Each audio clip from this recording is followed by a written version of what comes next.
We were told 3 partial meltdowns, don't worry about it. Now we know it was 100% core melt in all 3 reactors.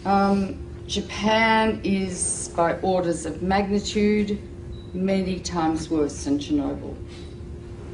Never in my life did I think that 6 nuclear reactors would be at risk. Well, TEPCO is like the little Dutch boy. All of a sudden we have cracks in the dike. You put a finger here, you put a finger there, and all of a sudden new leaks start to occur, and they're overwhelmed. Literally making it up as they go along. We're in totally uncharted territories. You get any nuclear engineering book, look at the last chapter, and this scenario is not contained in the last chapter of any nuclear engineering textbook on the planet Earth. So they're making it up as they go along, and we are the guinea pigs for this science experiment that's taking place. All radiation is damaging. It's cumulative. Each dose you get adds to your risk of getting cancer.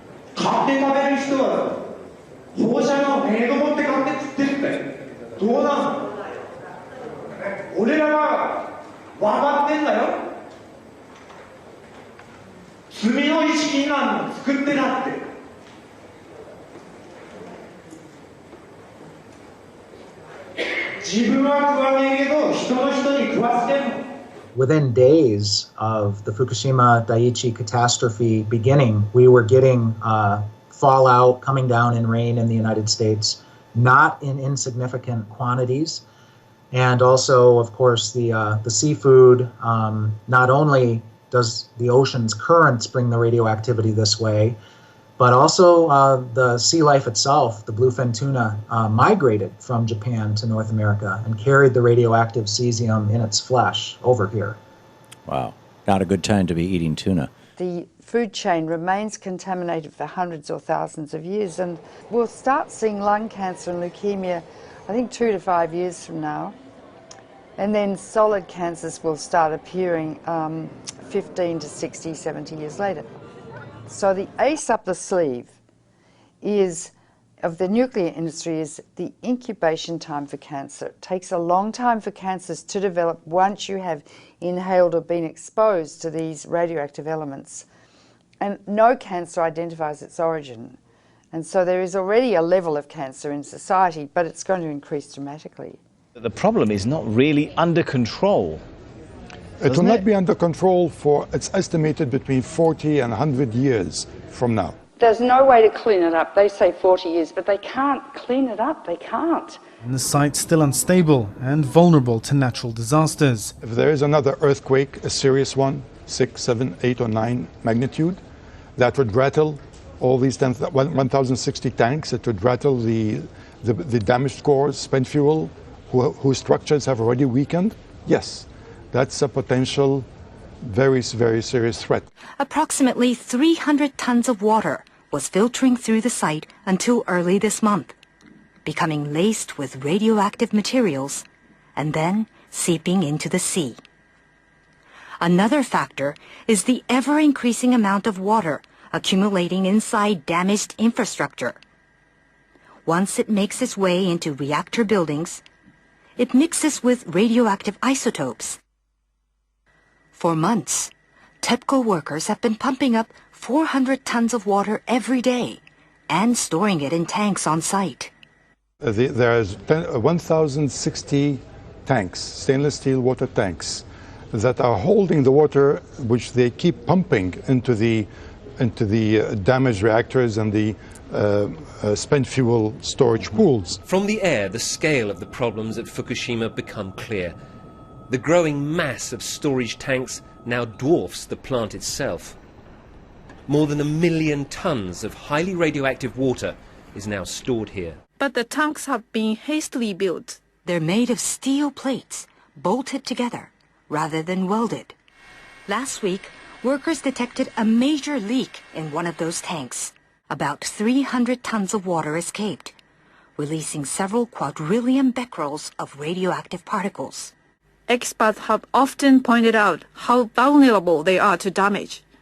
The tanks, though, have been put together very quickly. There's no guarantee they'll last. Their seals are made of rubber, and the joints and bolts are corroding, and they may last not more than 5 years. So the tank farm has grown dramatically, and it's on the hill.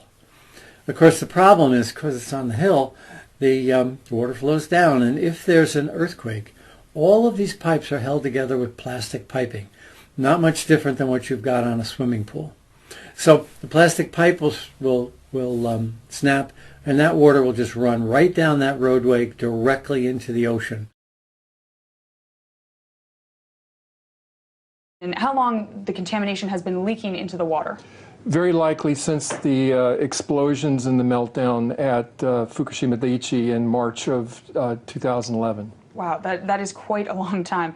Now, how much and what sort of radiation is leaking into the Pacific? I know there's all different types, so if you can explain that in a little detail. Well, clearly what we've seen now is the movement of radioactive hydrogen, tritium, which is a mobile radioactive isotope, but clearly radioactive cesium, 134, 137, strontium-90.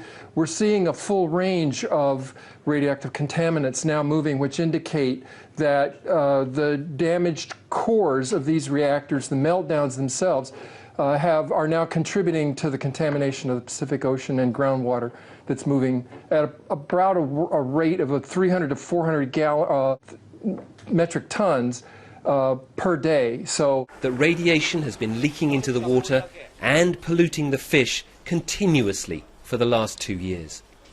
Radioactive iodine-129, its half-life is 17 million years, plus strontium, plus cesium, plus tritium, and I could go on and on and on. If it gets into the sea, the algae concentrated hundreds of times, then the crustaceans concentrated hundreds of times, then the little fish, then the big fish, then us. Because we stand on the apex of the food chain. You can't taste these radioactive elements, you can't see them, and you can't smell them. They're silent. This graphic shows the gradual contamination of the Pacific Ocean due to leaks of radioactive water from the crippled Fukushima nuclear plant in Japan. The simulation, which was run by a German Marine Research Institute, shows the entire Pacific waters being polluted by radioactive water in just 6 years. The fuel core of Unit 4 at the Fukushima Daiichi nuclear plant. More than 1,500 fuel rods sit in a damaged storage pool 30 metres above ground. The amount of radioactivity in the rods themselves is about 14,000 times that of the Hiroshima bomb. We are dealing with diabolical energy. E equals mc squared. It's the energy that blows up nuclear bombs. Einstein said, nuclear power's a hell of a way to boil water. They need to remove those fuel rods from the pool because if there's another earthquake, Building 4 would go down probably, and all those fuel rods would be exposed to the air and they would burn, and they would release 10 times more radiation or cesium than was released at Chernobyl, huge amounts, and pollute much of Japan and the Northern Hemisphere. So we're in a nuclear crisis at the moment. If there's another earthquake and Building 4 collapses, which contains the cooling pool with fresh fuel, I'm going to evacuate my family from Boston. So they've put a crane on top of that building, which is shaky anyway, and they're going to lift the fuel assemblies out one by one with the crane, and it will be done manually. Normally, those rods are removed by computer control with millimetres to spare. It's a very delicate operation. The fuel rods must be kept submerged and must not touch each other or break. Nuclear experts warn any mishaps could cause an explosion many times worse than that one here in March 2011.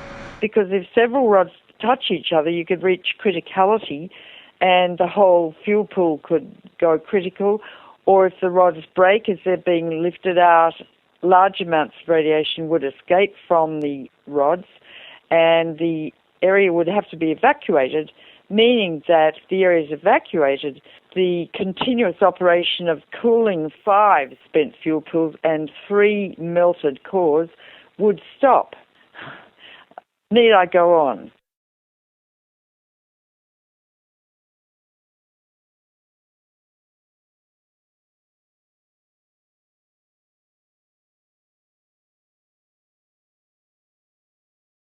We need to get subscribed and get this unity stronger and beat YouTube at their own game. Okay, that's what this is about. Like I say, go to the remix button, hit the remix button.